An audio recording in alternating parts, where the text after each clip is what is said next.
បាទអរុនសួស្តីពុកម៉ែបងប្អូនទាំងអស់គ្នានេះខ្ញុំចំខ្យងតាមបែបធម្មជាតិរបស់យើងខ្យងបឺនេះយើងចំចូល6ខែវាធំណាស់យើងចំយើងបេះស្លឹកឈើស្លឹកអីឲ្យវាស៊ីអញ្ចឹងណាមានស្លឹកល្ហុងស្លឹកពោតបារាំងស្លឹកបាសស្លឹកអីហ្នឹងយើងឲ្យវាស៊ីទៅវាស៊ីបាទទាំងអស់នេះស្លឹកពោតបារាំងហើយយើងលាងអាងវាក្នុងមួយអាទិត្យខ្ញុំលាង2 ដង 3 ដងហ្នឹងព្រោះដោយសារអាងយើងតូចច្រើនបងប្អូននេះជាមុខរបរមួយ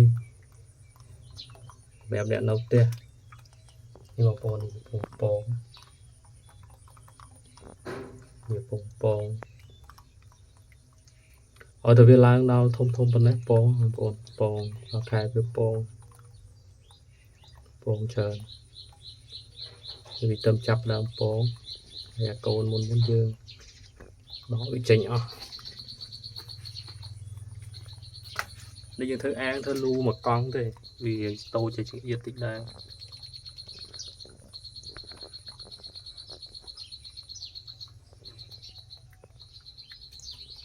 បងប្អូនរៀបរាប់វាទៅញីដល់ឈ្មោលវានេះខ្យងបឺមិនខ្យងឈើរី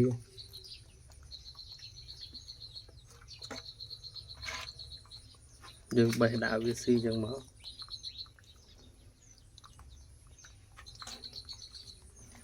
វាដូចស្រួលដែរអាសត្វនេះយើងឲ្យស្លឹកឈើវាស៊ីមានបន្លែក៏បានដែរមានស្ពៃមានខាត់ណាមានពូតមានអីហ្នឹងឲ្យទៅស៊ីលឿនទៀតវាចូលចិត្តស៊ីអាបន្លែអស់ហ្នឹងស្លឹកខៀវវាចូលចិត្តស៊ីសំខាន់បើបានពូតវាទៅស៊ីហាប់ធំល្អទៀតអានេះខ្ញុំចំតខ្លួនបងប្អូនមានពូតមានស្ពៃមានអីចឹងណានេះជប់ពងឲ្យពងប៉ុណ្ណឹងពងតិចដែរវាអត់ទៅពងធំ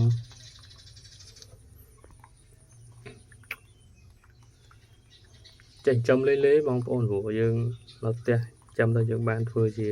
ចំណីអាហាររបស់យើងទៅការស្ងោរយើងទៅការហូបចុកយើងយកវាទៅត្រាំឲ្យវាចេញជាតិទៀតទៅហើយយើងលាងសបកវារួចប្រាប់លាងចានហ្នឹងរួចវាតិចស្អាតហើយ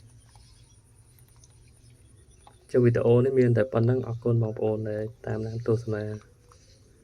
មានយ៉ាងណាបងប្អូនអាចចូលនៅខមមិនបានអាចសួរព័ត៌មានបន្ថែមបានអញ្ចឹងគេចំនៅក្នុងលូហ្នឹងបងប្អូនលូទូចដែរលូមួយកង់